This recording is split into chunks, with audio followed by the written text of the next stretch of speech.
Hello everyone, आप सभी का स्वागत है हमारे चैनल टारगेट जॉब अड्डा पर। हमें आशा है कि आप सभी खुश होंगे, स्वस्थ होंगे, अच्छे होंगे। एचएससी सीईटी 2025 एक बिग अपडेट हम लेकर आ चुके हैं भाई आपके लिए। अब ये भर्तियां सीईटी से बाहर हो चुकी हैं भाई। कौन कौन सी भर्तियां सीईटी से बाहर हुई है और क्या क्या संशोधन किया गया है, क्योंकि संशोधन पर मोहर लग चुकी है। तो उन सभी बातों पर चर्चा करने से पहले मैं आपको बता देना चाहता हूं कि हमारा चैनल आपको हर रोज जॉब से रिलेटेड नई नई जानकारी प्रदान करता रहता है। कोई भी गवर्नमेंट जॉब आती है, कोई प्राइवेट जॉब आती है, कोई रिजल्ट आता है, आंसर की आती है, एडमिट कार्ड आता है, या कोई स्कीम आती है गवर्नमेंट या प्राइवेट, तो सबसे पहले और सबसे स्टिक जानकारी आपको हमारा चैनल प्रदान करता है।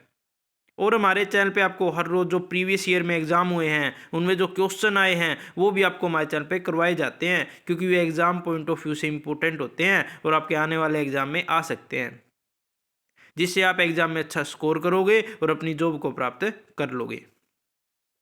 इसलिए आप हमारे चैनल को सब्सक्राइब कर लीजिए और बेल आइकन को दबा लीजिए, ताकि आने वाले नोटिफिकेशन सबसे पहले और सबसे स्टिक आपको मिल सके। चलो अब नोटिस की तरफ चलते हैं, भाई कौन सी न्यूज़ आई हुई है। तो ये देख लीजिए भाई, हरियाणा सरकार ने सीटी पॉलिसी में किया संशोधन। अब 10 गुना सीटी पास उम्मीदवारों को किया जाएगा शॉर्ट लिस्ट। भाई अब 10 गुना जो उम्मीदवार हैं उनको ही सिलेक्ट किया जाएगा सेकंड मेंस एग्जाम के अंदर।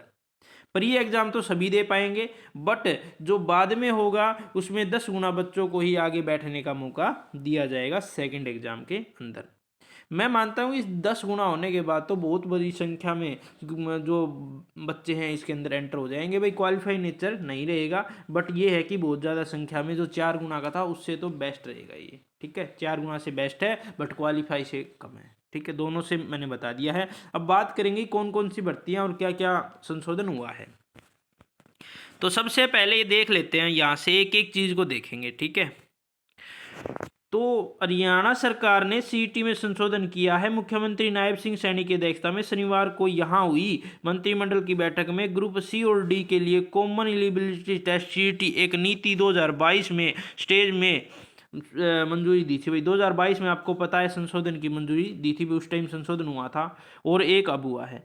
अंत ग्रुप सी पदों के लिए सीटी पास उम्मीदवारों में से विज्ञप्ति पदों को 10 गुना शॉर्टलिस्ट किया जाएगा। भाई आगे इसके साथ ही जो दैनिक सवेरा की मोहर लगी है, ये इनके अखबार की जो बातें हैं। ठीक है, आगे बात करते हैं। इसमें इसमें 4 गुना, पहले 4 गुना शॉर्ट लिस्ट करने का प्रावधान था, तो अब उसे 10 गुना किया गया है। भाई 10 गुना कर दिया गया है। मुख्यमंत्री नायब सिंह सैनी ने जवाब दिया है कि सीईटी में संशोधन किया गया है, अब विज्ञप्ति पदों का 10 गुना शॉर्टलिस्ट किया जाएगा। भाई सेकंड एग्जाम के अंदर मैं आपको बता देता हूं। तो नेक्स्ट देखते हैं भाई ये क्या है। अब सीईटी संशोधन नियम 2024 बने।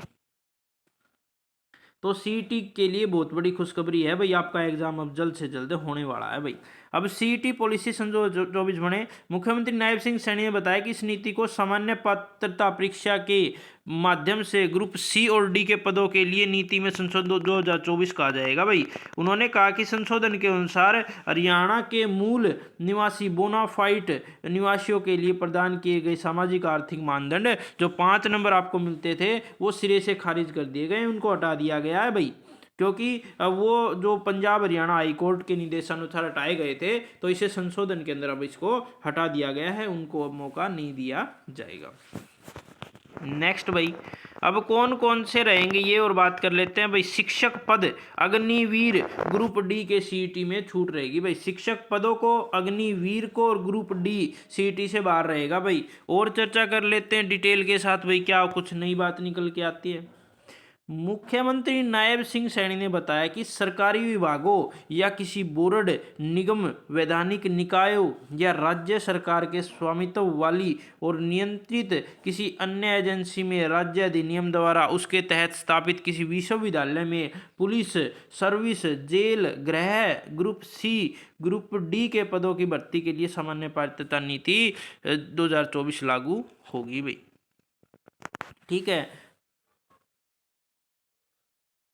देखो ग्रुप डी के वही पद शामिल होंगे जो उनके विश्वविद्यालय के अंदर हैं, जेल के अंदर है, वो चीज़ होंगी। और नेक्स्ट में देखो भाई, मगर शिक्षक पद जो आपके पीआरटी, टीजीटी और पीजीटी, ये तीनों जो टीचर पद हैं आपके, ये इसके अंदर शामिल नहीं होंगे भाई। इनका अलग से टेस्ट लिया जाएगा, क्योंकि इनका एस्टेट होता है, ठीक है, वो इनका एलिजिबिलिटी टेस्ट होता ही है, क्योंकि इसलिए इनको बाहर कर दिया गया है। और भूतपूर्व अग्निवीर, जो अग्निवीर की भर्ती है वो इसके अंदर लागू नहीं होगी भाई। और ग्रुप डी के वे पद शामिल नहीं होंगे। और ग्रुप डी के जो मतलब जो ऊपर मैंने बात की है ना, ये जो पुलिस में है, ये विश्वविद्यालय में है, ये पद उसके अंदर होंगे ग्रुप डी में। बट अन्य पद जो बच गए ना, वो ग्रुप डी में शामिल नहीं होंगे भाई, वो सीटी से बाहर लिए जाएंगे भाई, ठीक है। तो और जिनके लिए न्यूनतम शैक्षणिक योग्यता हरियाणा ग्रुप डी कर्मचारी भर्ती सेवा अधिनियम 2018 का 5 अधिनियम के तहत 10वीं से कम है, जिनकी मैं बता दूं ग्रुप डी के वे पद सीटी से बाहर हो जाएंगे जिनकी योग्यता 10वीं से कम है। यदि 10वीं पर है, कोई जॉब निकल गई 10th पास पे ग्रुप डी की जॉब निकल गई, तो वो सीटी के अंदर ही काउंट होगी भाई। और 10वीं से जैसे 8वीं है, सफाई कर्मचारी है और माली है, ये सभी किसके अंदर होंगे, ये बिना सीटी के भर्ती होंगे भाई। 10वीं पास सीटी के अंदर, 10वीं से नीचे सीटी से बाहर। अच्छा रूल बना दिया। राज्य सरकार ने आम जनता का विश्वास हासिल करने और बनाए रखने तथा हरियाणा सरकार में वे पदों, विश्वसनीय और भरोसेमंद भर्तियां सुनिश्चित करने और ग्रुप सी और डी के सभी सीधी भर्ती के तौर पर सामाजिक रोजगार की भर्ती के लिए मानकीकृत उद्देश्य से 5 मई 2022 को ग्रुप सी और डी के पदों के लिए सामान्य पात्रता परीक्षा शुरू की गई थी। क्वेश्चन आ सकता है भाई, इंपॉर्टेंट क्वेश्चन रहेगा। 5 मई 2022 को हुई थी भाई, ये जो सीटी की जो प्रक्रिया शुरू हुई थी ना 5 मई 2022 को। तो यही जो आपके पास है, ये हमारे पास आई थी भाई, आपको बता दी गई है। और कोई हमारे खबर आती है, हमारे पास खबर आएगी तो हम आपको सबसे पहले और सबसे सटीक आपको बता देंगे भाई। और हमने कहा था कि सीईटी संशोधन होगा, तो वो भी हो चुका है भाई। और अब आपका सीईटी जल्द से जल्द होने जा रहा है। अब आपका नोटिफिकेशन जल्द ही डल जाएगा। अब आपका सिलेबस वगैरह है, सिलेबस वगैरह में थोड़ा बहुत चेंजिंग हो सकता है, ज़्यादा चेंजिंग नहीं होगा, थोड़ा बहुत चेंजिंग हो सकता है। जो भी चेंजिंग होगा सबसे पहले और बिल्कुल अच्छे तरीके से आपको हमारे चैनल पे बताया जाएगा। इसलिए आप हमारे चैनल को सब्सक्राइब कर लीजिए और शेयर करिए, ताकि और लोगों तक भी हमारी वीडियो पहुंच सके और उनको भी पता चल सके। तो भाई सीईटी अब आपको छोड़ना नहीं है, अब आपको लगे रहना है। जो बच्चे लाइब्रेरी में जा रहे थे उनके लिए भी खुशखबरी है, और जो नहीं गए हैं उनके लिए भी खुशखबरी है, क्योंकि जिन्होंने स्टडी शुरू नहीं की है वो भी ठीक है, और जिन्होंने कर रखी है वो भी ठीक है। तो जिन्होंने कर रखी है वो तो बेस्ट है, और जिन्होंने नहीं की है तो उनके लिए मौका है भाई, उनको बता दिया गया है, वो सतर्क हो जाएं। अब आपका एग्ज़ाम जल्द से जल्द आपके फॉर्म निकलेंगे अब, ठीक है। ये जल्द अब संशोधन हो गया, नोटिस आ गया, ठीक है। अब क्या होगा, अब आपके डायरेक्ट फॉर्म निकलेंगे, फिर आपको फॉर्म फिलने करने कम से कम 1 महीने का आपको टाइम दिया जाएगा। 1 महीने में आप फिल कर लोगे, फरवरी में आपका एग्ज़ाम निश्चित कर दिया जाएगा। फरवरी और मार्च दोनों में आपका एग्ज़ाम है, पक्का है भाई। तो आप तैयारियों में जुटे रहें और कोई बहकावे में ना आए भाई कि सीटी नहीं होगा, 1 साल बाद होगा, 2 साल बाद होगा। नहीं, आपका सीटी जल्द से जल्द होने वाला है। फिर ये बाद में कर सकते हैं, सेकंड जो मेन एग्ज़ाम है वो जा सकता है आपका अक्टूबर नवंबर के अंदर, बट ये अभी होगा आपका एग्ज़ाम। तो जल्द आपकी तैयारियाँ जोरों पर रखें, और आपके 10 गुना के अंदर आपको आना ही आना है, ठीक है। तो यही जानकारी थी भाई।